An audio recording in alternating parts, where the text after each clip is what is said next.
And the first day he came to move his stuff into his office, he came in my office and he closed the door behind him.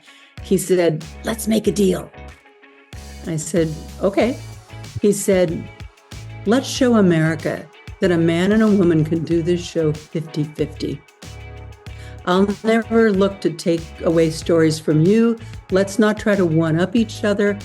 Let's do this show as equals." And I was like, "I love you."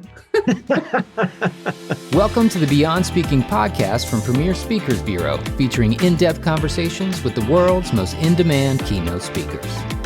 Our guest today is Joan Lunden. She's an award-winning journalist, best-selling author, family and women's advocate, and has been a trusted voice in American homes for over 40 years, as well as being a New York Times best-selling author of 10 books. You will probably know her. She was the host of the Good Morning America for 20 years, making her the longest-running host ever on early morning television. She's also a frequent speaker on topics ranging from the news and media to healthcare to women and families, and we'll get to all of that today.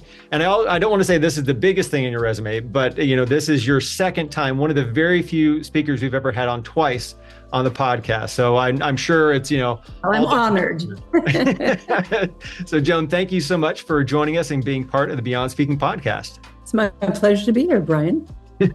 So we'll get to all the real stuff for like the important stuff first, but one of my favorite Joan Lunden stories is how you kind of got your big break with the help of your competitors. So one of your competitors actually helped you land a huge gig. So can you tell that story, like why it happened and why the enemy was helping you out? So I started out in media in Sacramento, California, where I was born and raised. A family friend happened to be over at dinner, and this was like 1975, maybe 73, 74, right as the women's movement was really taking off. And, they were suing the New York Times and everybody to try to hire more women. And the FCC was starting to put some pressure on local television stations to get more women on your news programs. And he just happened to, mention it at a dinner one night when he was sober, which I've always said to young people, I could have let that passing comment go because, what was I going to do? Just pick up the phone and call the station and say, I want a job on TV. Except the next morning, that's exactly what I did. I called the station, I got an interview, and I went in with my questions, how are they, how soon were they going to start putting women on television news and blah, blah, blah. And after, a few minutes, he said, well, clearly you know how to write an interview. And he took me into the studio and auditioned me. And he was very flattering. Like, I really think that you got something, you could do this, but we don't have a job. But the weatherman, the local weatherman, was back behind the set getting his weather maps ready. And that's when you did them all, a big piece of plastic board with the map of the US, and you took a black felt tip pen and said, there's the front and here's the H for the high. There was no, computer generated maps back then. And he followed me out in the parking lot and said, I saw your audition, and which was in essence like barely an audition. I hadn't gone into audition. I went in to do an information session with the news director, like what I should take in college. I was still in college. And he said, I'd like to make you Sacramento's first weather girl. Some of the stations around the country are adding weather girls. And that's what they called us too back then. And which sounded totally uninteresting, Bryant, the weather. Like, I didn't know anything about the weather, but, thank God as a young person, I knew an opportunity when I heard it, and I said yes. And I started working at the station as a weather girl, just his assistant, which is getting him coffee and ripping all the wire copy off, the machines. So as he was doing radio shows that he'd have in front of him, the wire copy from the last 5 minutes of what the weather was like in that town. And little by little, I started to learn. And one day he said, I think you're ready. And he went to the executives, the news director, and said, I want to put Joan on. And they were like, we are not ready for this yet. Like, we are just not ready to put a woman on the weather. And a couple of days later, he called in sick. And then he called me. I was in I was at the desk already, waiting for him to come in, and said, "You're on today." So I went on that day, and he kind of forced his way, and little by little, they got used to seeing a woman doing the weather. Then they asked me to do consumer reporting, and like within a year, they had me producing and anchoring the new news. I mean, Wow. I was just learning. I was soaking it up and learning, and I was always a great student, great learner, and so I started anchoring the noon news, and pretty soon, after a few months, they put me on the 5 o'clock news, which back then was also a brand new thing. They only had like the 6 o'clock evening news. This was a whole new thing. We're going to do an early news at 5 o'clock. And it really took off, and we were really killing it in the ratings. So that was an NBC local affiliate. Mm. The CBS affiliate across the town, they hired one of these news, there are news consultants that stations bring in to say, how can we get better ratings? How can we beat the competition? Sometimes they'll say, well, you should make your weatherman your anchor, and you should make your sportscaster. Like they should all wear, uniforms, like whatever crazy thing they say. Uh-huh. And in this case, they said, we think the best way for you guys to increase your ratings is for us to find that new blonde over on the NBC station a job in some other city. And they started sending, and by the way, Brian, nobody had a videotape machine in their house back then. It hadn't been invented yet. So nobody had a videotape of themselves. I didn't, and I wouldn't have known how to get one if I wanted one.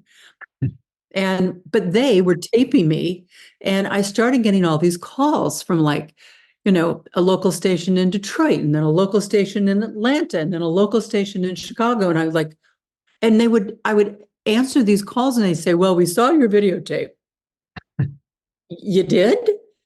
So I went back to that ad salesman was a family friend who had first suggested that I go into this business, and said, what the hell's happening? So he figured it out, and he said, there's a guy who used to be the head of sales here. He went to New York, and he's now in charge. He's the vice president of the owned stations. He explained to me what that was, is that each network is allowed to own 5 stations. Mm-hmm. So he said he really has his pulse on the different stations in Chicago and LA and all the big 5 stations that the network owns. Let's call him and ask him, because you don't know that you might be getting an offer from the station with the lowest rating in Atlanta or in Detroit. Mm-hmm. So we called him up, and my friend put me on the phone and said, tell him what your offers are. So I told him all these different calls I'd gotten and all these different kind of offers that were coming in. He said, wait, if you're getting those kinds of offers, then I'd like you to fly into New York. Maybe we'd like to hire you at our affiliate here in New York City. I was like, okay, you're going to learn. Early on, I created this motto that I've lived by my whole life, and it's the reason why I've had the most amazing, successful, adventurous life. And that is, whenever anyone asks you if you can do something, just say yes, and then go figure out how to do it. I mean, that's why, I said yes when they said, you want to produce and anchor the noon news. Did I know how to do that? No way. Even when they came to me before that and said, we have an idea. Some of the stations around the country that are starting this early news program, they have like consumer reporters, talking about things that are related to consumers. Do you think maybe you could come up with, enough information to maybe do one spot a week? So I lived in Sacramento. That's the capital of state of California. I ran off to the Department of Consumer Affairs, and I said, who would I talk to here? I'm a reporter at, that was really stretching it. I was a reporter at the local KCRA station. And what if I was going to be reporting to the public here in Sacramento, would you have news like, products that, weren't good, or, prices that were going up and down. And like their communications department said, yeah. So they gave me all their information. I ran over to the Department of Agriculture and I said, if you had somebody like me on air telling people that, milk prices were going up, or, beef prices were going up, would that interest you? I mean, within a week, I went back to that news director and said, I could do a consumer report every night. And might I add that I was convincing myself at the same time I was trying to convince him. And they said, okay. And you put one foot in front of the other and you do the work, you keep your head down, you figure it out. And that's kind of how, at least in the old days, that's how you would advance. I'm sure that's how you've advanced. But that quirky thing of the competition sending my tapes, really, that's what landed me my job in New York City at WABC. And by the way, that job was as a reporter and weekend anchor eventually, but reporter, which is the one thing I had not done at KCRA in Sacramento. I'd been a weather reporter and a consumer reporter and an anchor, but I'd never really been out on fires and murders and protests. And, as a reporter, I'd never done that before. But I said yes. So out of all those different parts, what was your favorite one that you like to do? Working like at a local station? Yeah, well, if you'd been a producer in consumer reports and weather and anchor, and what was your favorite one out of all those? Well, I mean, I loved anchoring. I loved producing the show. I didn't really know what I was in store for, particularly taking a job as a reporter in New York City, but I found out soon enough. And when I was there, I did voice to them that was kind of the one thing I hadn't really done at KCRA. I said, so are you guys going to, help and train me? Oh, absolutely. Absolutely. So here's what their training was. On day one, you're going to go out with, Doug Johnson, this reporter, and you'll watch what he does. So I went out with him on a story and I watched, what he did. The next day, you're going to go out with this other reporter. Day 3. All right, we got a story for you. That's like less than you get like waiting tables at a restaurant. Yeah. And I got to tell you, and here's another good business lesson. So I went out on day 3 with a crew. And back in those days, there was no video. It didn't exist. Everything was shot on film. It was really like going out with a movie crew. You went out with a cameraman, a sound man, and a lighting man. And sometimes a runner who would run the film back to, the news bureau so that they could start getting it in the soup so it would develop. And so I got out of I was told I was going to the New York Supreme Court. And so we drove down there with this crew of 3 people. And we get out of the car and they open up the trunk and they're starting getting all the lights and the sound gear and the camera. And the cameraman says to me, how many magazines do you think you'll want in court? Now, by the way, I'd never been in a courthouse, ever, any courthouse. And I was going in to watch a bombing and conspiracy trial because it was back during the Vietnam era. And a lot of, young people were bombing recruiting offices. And this was one of those trials. And I looked at him and said, I don't think I'll have any time to read any magazines in there. Well, I had not yet learned that on a film camera, that big round thing up on top is called the magazine. And it can house 300 feet of film or 1,500 feet of film. And he was asking me how many feet of film did I think I was going to use? Well, with my answer, like the 3 of them, I thought they were going to wet their pants. Like they were laughing so hard. And they realized that I was like, to say a newbie, that was the understatement of the year. But I seemed like a nice kid and they'd take me under their wing. And I learned how to be a reporter, a street reporter, from all of those crews.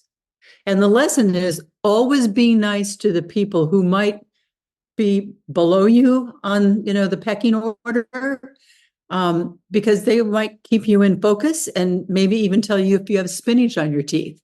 And so I learned from them.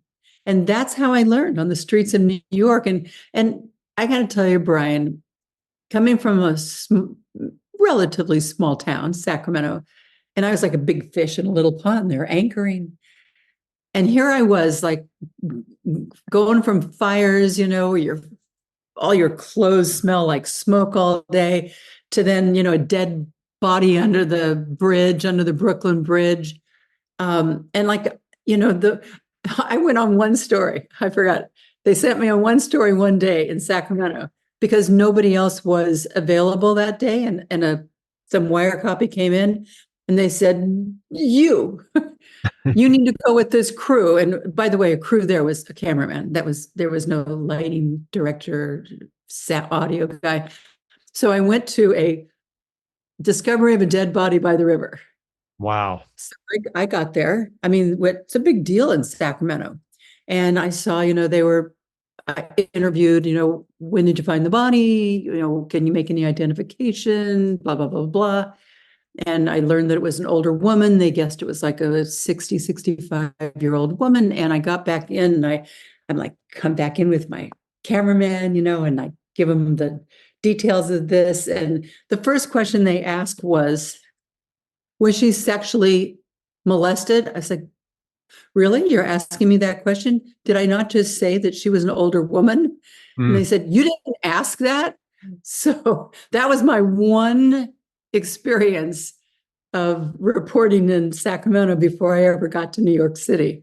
Wow. Wow. That's crazy. And just thinking about the jumps from Sacramento to, the own station in New York. When did you hit the sort of the national scene? And I know you talk about a lot about the, history of women. What was it like when you first hit, the sort of the national scene there in New York? So it's funny because I've been reliving this because I'm writing my autobiography right now.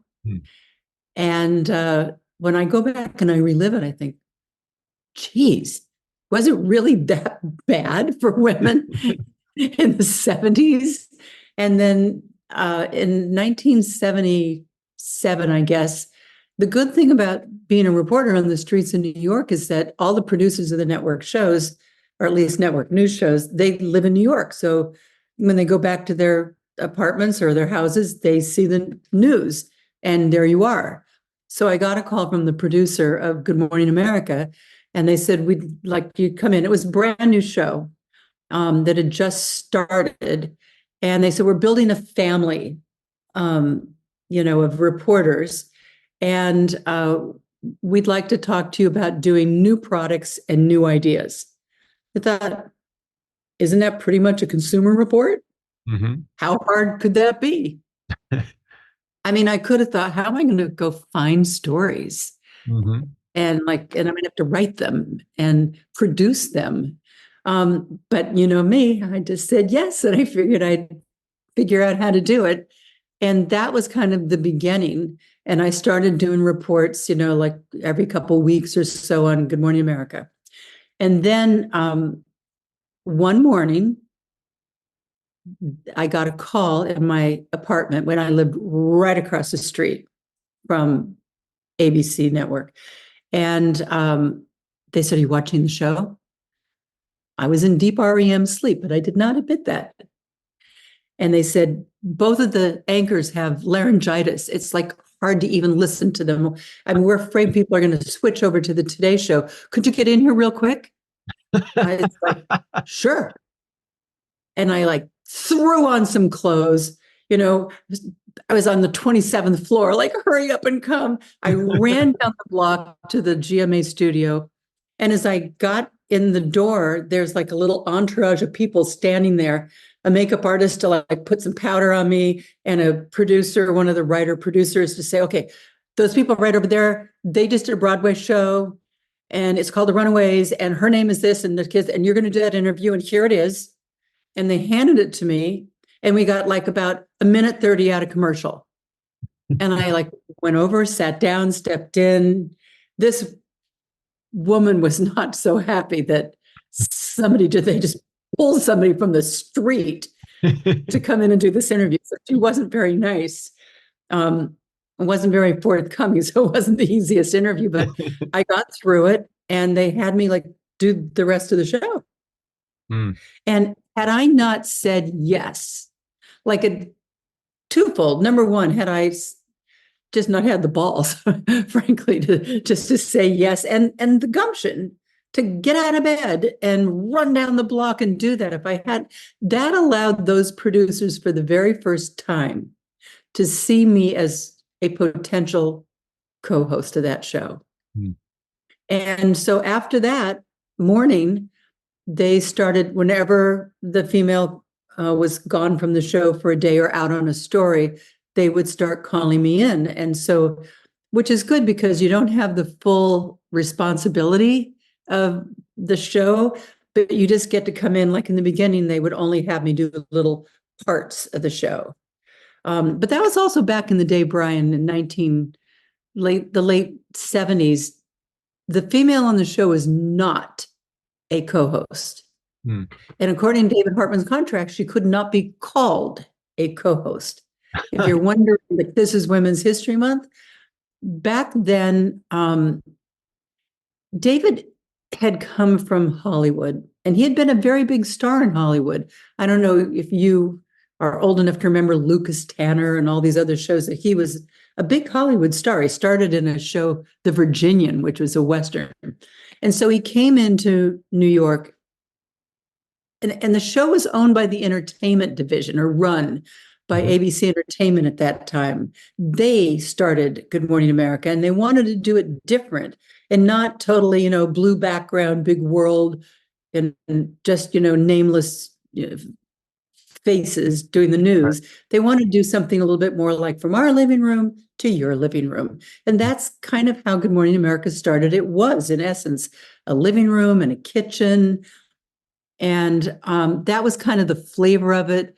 Marvin Hamlish did our music. Da, da, da, da. It wasn't like, all right, now here's NBC News or ABC News.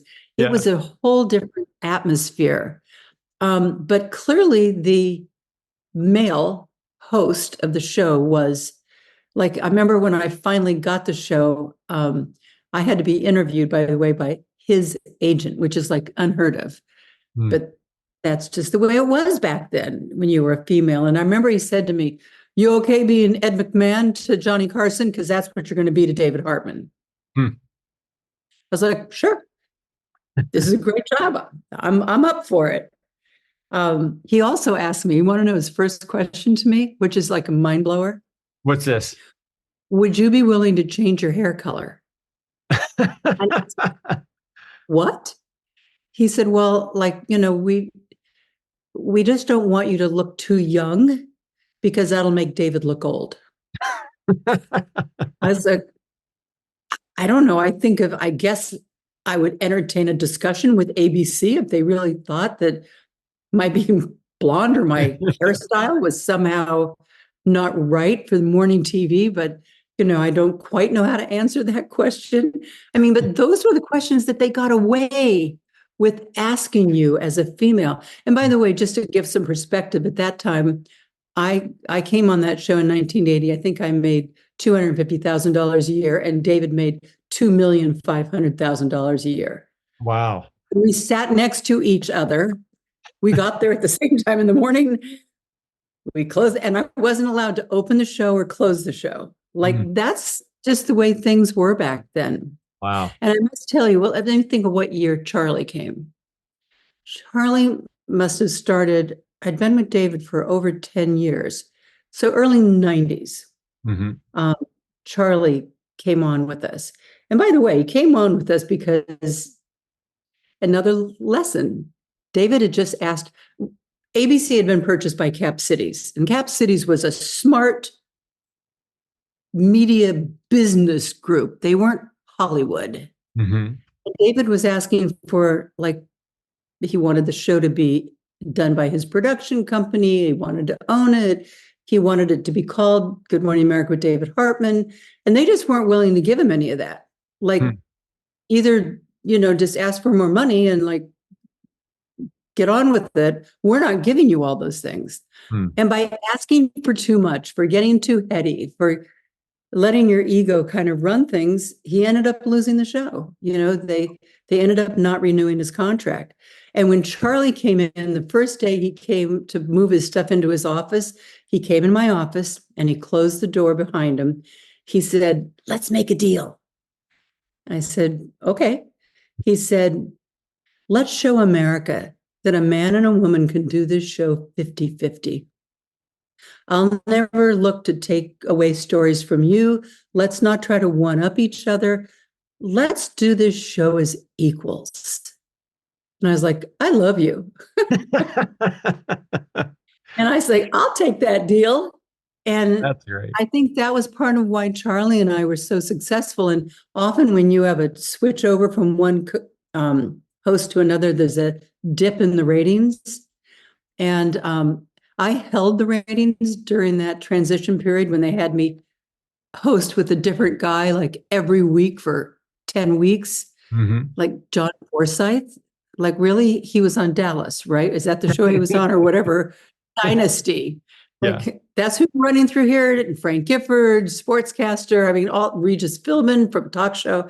And we had seen this guy, though, that was the Capitol Hill correspondent. It just seemed like a nice kind of every man's man, young, smart Capitol Hill correspondent. And we went with him. And, my power grew when I held the ratings during the transition, Yeah. but the ratings really grew with that relationship that I think America wanted to see at that point in time in the early 90s. Yeah. That's great. That's awesome. Well, so I'm curious. So you've reported from 26 countries, covered 5 presidents, 5 Olympics, 3 royal weddings. You've been nominated for 5 daytime Emmys. Do you have a favorite moment or maybe like a Mount Rushmore of moments from your career? Oh my gosh. Well, from a news point of view, I have to say inaugurations were just the what gets you, the addiction to staying in that job as hard as it is, and it's hard. Like everybody thinks, oh, it's such a glamorous. It's hard. I was up every morning at 3:00, every morning, Monday through Friday for 20 years. And you're going off to, wherever at a moment's notice. But what keeps you in it is the fact that you are everywhere where history is being made. Mm.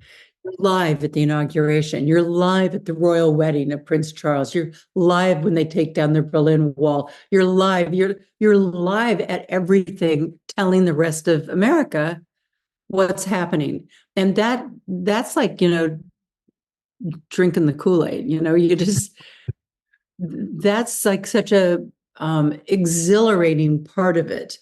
Not that going live every morning at 7:00 isn't exhilarating in itself, but those live huge events to me. And then from not necessarily the news point of view, Brian, but from, I started a show like when David was leaving, but nobody knew it yet. Nobody knew ABC wasn't going to renew his contract. My contract negotiation came up like a couple months before, and I asked to finally be called the co-host. This is 10 years later.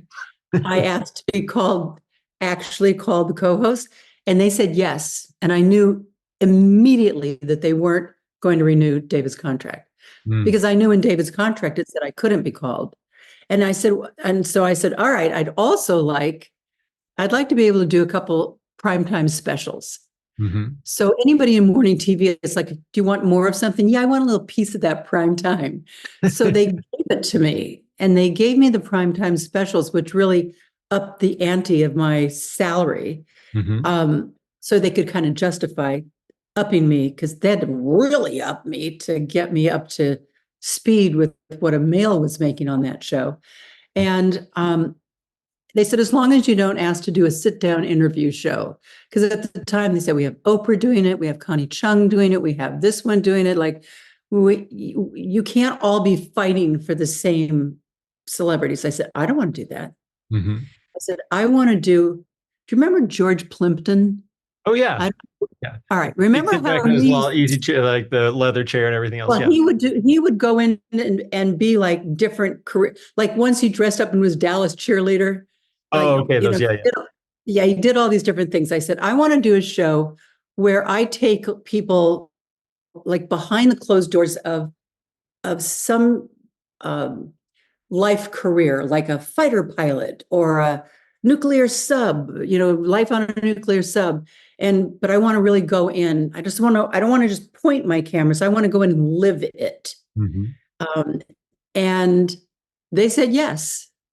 And that really became my ticket to adventure. So if you want to know the things that have been really the most exciting, it was deploying with the Navy SEALs out of a nuclear submarine at midnight, getting into a whatever those inflatables, Zodiac, Mhm. you know, six of us, it fits six. And they said, all right. One guy said, there's a rope that runs around the inside of the Zodiac. Grab hold because this is going to be a bumpy ride. And then they like shoved off. I never realized that it's about 3 stories down from the top of a submarine when it's surfaced in the Yeah. water down to the actual ocean. If I hadn't been hanging on, I'm telling you, Brian, I would have been right in the ocean. Yeah. And, you know, we went into Viejas, which is a little island off Puerto Rico that the US uses for war games. And with the Navy SEALs on a training mission, I mean, being able to do those things, flying in a U-2 spy plane, although I'm supposed to call it a reconnaissance aircraft, at 70,000 feet. I went up to 70,000 feet in a U-2 spy plane, which is this weird plane with a long wingspan and 2 wheels, like a bicycle, the Mm. hardest plane to land. And it flies at the edge of space. It flies at 70,000 feet. There are about 26 of them in existence, and they just are flying all over the world. And they are high enough that they can't be detected by radar, and they are high enough that surface to air missiles can't get them. But they're the ones. They're the spy in the eye in the sky. I Mhm. remember I asked one of them if a spy comes out of the Kremlin and he looks to see what time it is, how much can you see? And he said, I can't quite tell what time it is on his watch, but damn close. I mean, that's what's going all the time. We get up to 70,000 feet, and there was we had put a little camera on the instrument panel, and I was hearing everything from the control tower, and they said, all right, go ahead, do your open, like from 70,000 feet at the edge of space, I'm Joan Lunden in a U-2 reconnaissance aircraft. And like all of a sudden they said, stop, stop, stop. I said, what's wrong? They said, well, they're telling me here in the control tower that we don't actually admit to going to 70,000 feet. So you guys have to go down to 60,000 and do it over again at 60,000. And I mean, like I jumped with the Golden Knights. I jumped with the 101st Airborne. I've gone with hostage rescue teams, coming out of helicopters I mean, I'm really good at cocktail parties, I mean, but that was my ticket to adventure, like being able to go in and a lot of those stories, I had zero competition. Mhm. Why? Nobody else was willing to spend like 4 or 5 days in training to be allowed to get in the back seat of an F-18 and go out and land on the USS Eisenhower. Like Wow. I had to pass a tremendous amount of training to be able to do that. And of course, we shot the whole thing, and that was part of how fabulous the story was. But it took a lot of time for each one. But to me, that was the best show ever for me. That's awesome. That's very cool. Well, I know I love these stories. I want to make sure with limited time, we get to all the different things you talk about because you speak to a lot of different groups. One of your books, again, you've written 10 books. You wrote, Why Did I Come Into This Room? A candid conversation about aging, which I think is funny because I've probably been doing that since I was 8. But what caused you to write that book and why is it important? Ah, I just felt like women, I mean, once you get a certain age, you start realizing that you go through these changes, physical, mental, emotional, social, everything. Um, and there's not a handbook really.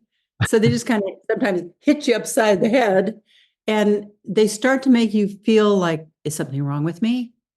Like and nobody will talk about it because it's talking about not just forgetfulness or hot flashes, but leaky bladders, like all these other things. And I said, someone has to talk about it. Like women need to know. So I started researching it. And I remember I went to an author that I've used a number of times, a co-author, and she said to me, Joan, this is your 10th book. You can do this. I'm busy right now. You can do this, but you better do it with a sense of humor if you're going to talk about, hot flashes and leaky bladders. So I gave myself permission to just go for it. And, that's why I have chapters entitled, I laughed so hard, tears rolled down my leg. Or my favorite, my end chapter, when I die, I want to be cremated. It's my last chance for a smoking hot body. Like I just gave myself permission to do that because once you do that, you pull people in. Mm-hmm. And then once you have them in there, you can give them important information that they really should know about their bodies and about their brains and about the importance, the real importance, but the scientific information behind why they need so much sleep and why they need so much water. And so I loved writing that book. It was so much fun. And it's been a really fun speech to give to women. It's like, the book before that wasn't so fun to write. Had I Known was all about my breast cancer. However, when I go out and I talk to women's groups, the thrill of it is sharing with them important information they should know that, up until recently, most women didn't know. And that could cost them their lives. I mean, that really life-saving information. So I have to tell you, since we're talking about speaking, when I was at Good Morning America, I hated public speaking. It just unnerved me. I'd get like rash over here, and I never felt like I had anything really, like I don't know how to write a speech, and I don't like being in front of all these people. And all my friends would say, wait a second, you're in front of like a couple hundred people. Like in the morning, you're in front of 26 million people. I said, yeah, but there's just a stage manager, the 26 million people, I don't see them. And it's really different. So when I came off Good Morning America in 1998, 97, I happened to just get an offer to go on tour with Tony Robbins. And I said yes, even though I just was so afraid of public speaking. And when you go on tour with him, he goes into a venue with like 24,000 people. It's in stadiums and they're full. It's just crazy. And that was like baptism by fire. And Tony was fabulous. And if you're going to learn from someone like that. I would watch him backstage and he'd be like jumping up and down and everything. And I'd say, what are you doing? He'd say, I'm like getting my blood going. I'm getting my blood flowing so that I can bound onto that stage and be filled with energy and enthusiasm because that's what you have to project. I was like, oh, wow. Okay.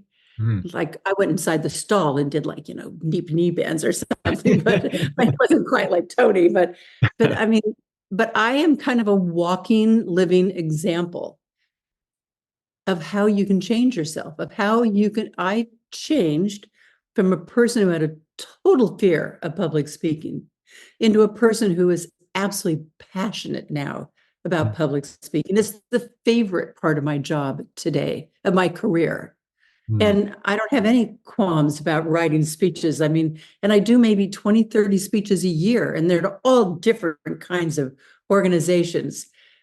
And to me today, that's what I get passionate about. That's part of the reason I know I'm pretty good at it. And it's always fun when you know that you have a crowd that enjoys you, because you're imparting information, but come on, you're entertaining them also. But when you have a career like I've got a lot of stories. That's great. Well, the other thing you do as well is speaking to a lot of healthcare groups. So you're the host of the PBS Health Series Second Opinion with Joan Lunden. You're the host of the Washington Post podcast, Caring for Tomorrow, about the future of healthcare. So when you're talking to companies, what are some of the most important issues you think audiences should know about the future of healthcare? Well, one of the biggest problems in America right now is, of course, the problem of obesity. Now, why is that so incredibly important? And the new statistics are coming out that says that 50% of Americans are technically obese. And obesity is what drives diabetes, cardiovascular problems, and cancer. So now, for instance, I'm always going to Washington lobbying for things and talking to the FDA and talking to Congress for different entities. I went back and forth trying to get mandatory mammogram reporting, and we finally got it so that every woman gets that report. But when you look at obesity and you look at those rates, and now we have a new classification of drugs, semaglutide, I think it's called, which actually is a drug for obesity. So I was doing an interview recently. I was actually keynoting the Nixon National Cancer Conference. And as the keynote, they had me interview Dr. Julie Gerberding. And Dr. Julie Gerberding was the first woman CDC ever. And she then later went on to the head of Merck. And now she is the CEO of the Foundation for the National Institute of Health. And so they wanted her. And I'd done a few things with her. And so they came to me and said, can you book her for us? I said, so I reached out to Julie and said, would you do this? She said, well, if you're going to do it and if you'll interview me, I'll do it. Because I don't, instead of just having to write a keynote. So I was interviewing her and we were talking about the different focuses presently at the National Institute of Health.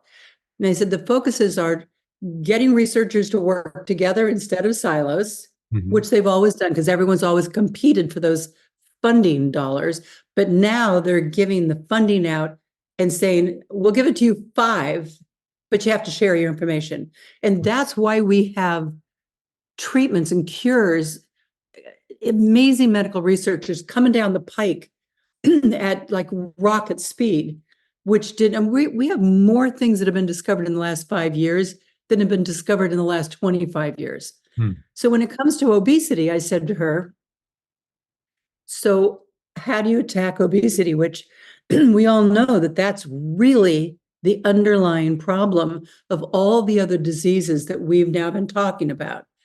And I said, for instance, when are they finally going to deem it a disease? And she said, well, and I said, and who is that? And who finally says that the drugs that have now been discovered by all of your wonderful researchers to deal with obesity, but insurance won't cover them and they're expensive? And she said, well, therein lies the conundrum. She said, the recent statistics show 50% of Americans, the 2024 statistics, 50% of Americans are technically obese. That's 195 million people. And CMS is the entity that determines whether, Medicare and other insurance companies are going to either approve a drug or not approve. Well, FDA decides whether it's going to be approved. They determine whether insurance is going to pay for it. And they feel that with those numbers, that it would bankrupt CMS if they actually made that medication available to that number of people. And to which I said, so Julie, are we going to pay now or are we going to pay later? We're either going to pay now and keep all those people from getting diabetes, cardiovascular problems, or cancer, or we're going to pay for them later when they've got the diseases. And I had 400 cancer researchers and physicians, in front of me there. And they were all like, yeah, that's the one thing. Like if we could control obesity, we could really bring down the numbers in all of these different areas, these different diseases. You can hear, I'm passionate about this. I'm passionate about getting in front of companies and HR and talking about the need to have programs within their companies to give incentives to employees for, keeping weight within boundaries, et cetera.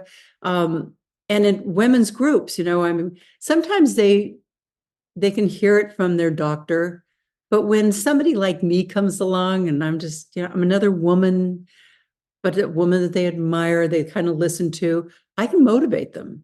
And sometimes even with funny stories, but I can motivate them. I tell the story that when Charlie and I went to Australia, we did 2 weeks down under, and we went to the South Island of New Zealand, and that's where bungee jumping started out. Okay. And so Charlie said, we should do some of these crazy things, parapunting and bungee jumping. So we snuck out of the hotel the next morning with a camera crew.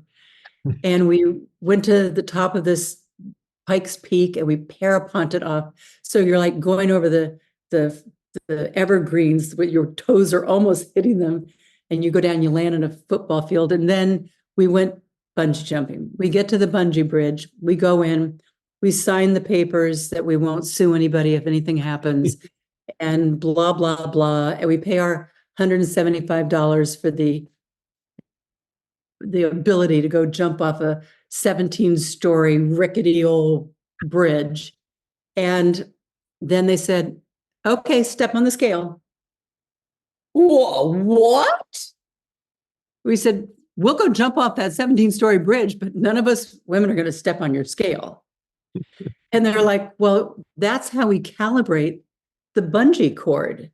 So we know how far down you go. And by the way, do you want to get dipped? I said, what do you mean dipped? Well, you can have your head go into the water. I said, and get my hair wet? I'll jump off the bridge. Don't get my hair wet. And so then we found out it was all in kilos, and none of us knew how to figure out pounds from kilos. So I said, all right, in that case, we'll get on. And we got on. And I said, it's a funny analogy, but the main reason women cite for not going to a doctor, any kind of doctor, for years is because they don't want to get on the scale. They say to themselves, I'll go. As soon as I lose these last 10, 20 pounds, I'll go. And we know how that story ends. And they would rather take their chances with their health than get on that scale. And when I tell this story and I talk about it in that way, and I said, and when you go to your doctor, are you really honest with your doctor? I don't know about you, but for years, I've always wanted to look good. So I go in and they say, how you been? How you been taking care of yourself? Oh, exercising, eating well. I'm like, picture healthier, young, vibrant, because that's how I want to be thought of. And this is the one person that if I told the truth, could help keep me healthy and maybe have an impact on my longevity. And I said, so we have to, and when I say that to them, and I said, and let's just be honest now, you don't have to raise hands. Just listen to me and think about what your answer is in your own head. When was your last mammogram? When was your last colonoscopy? When was your last head to toe skin check? Most preventable cancer. If you didn't answer yes to all those, don't make me come to your house, and that, I mean, I have women come up to me afterwards and usually in the book line and say, you just totally motivated me. I literally am on the phone booking my mammogram. I'm booking my gynecology appointment. And, my dad was a doctor, and I grew up always thinking I was going to be a doctor. Always. It wasn't until the summer before college that I went to work in a hospital that he had helped to found. And I found out really quick, stitches and scalpels were not going to be part of my career. But I've always that's been that little thing that kind of niggles in the back of your mind. You never did that. You always thought you were going to be a doctor and you never did that. And now, I always felt that I was kind of lucky that I went into broadcasting, because broadcasting kind of holds hands with the medical profession and disseminates information that might get people to actually go to the doctor. And, in the last few years, especially after my cancer diagnosis, I really feel like have this amazing opportunity now between the breast cancer and between this book why did I come into this room? I've had this great opportunity, I think, to have a real impact on women's health. That's awesome. Well, thank you so much for sharing that, about your own personal story, about your journey in the massive news networks and reporting and doing crazy stuff like going up in spy planes, and then obviously also your message in helping so many women and people everywhere with their health. So Joan, thank you so much for coming on and being part of the Beyond Speaking podcast yet again. It's always a pleasure. I'll come back anytime. All right. Thanks so much, Joan. I appreciate it. Thank you for joining us for the Beyond Speaking podcast. To learn more about today's guest, visit premierspeakers.com. Make sure to subscribe and leave a review wherever you listen.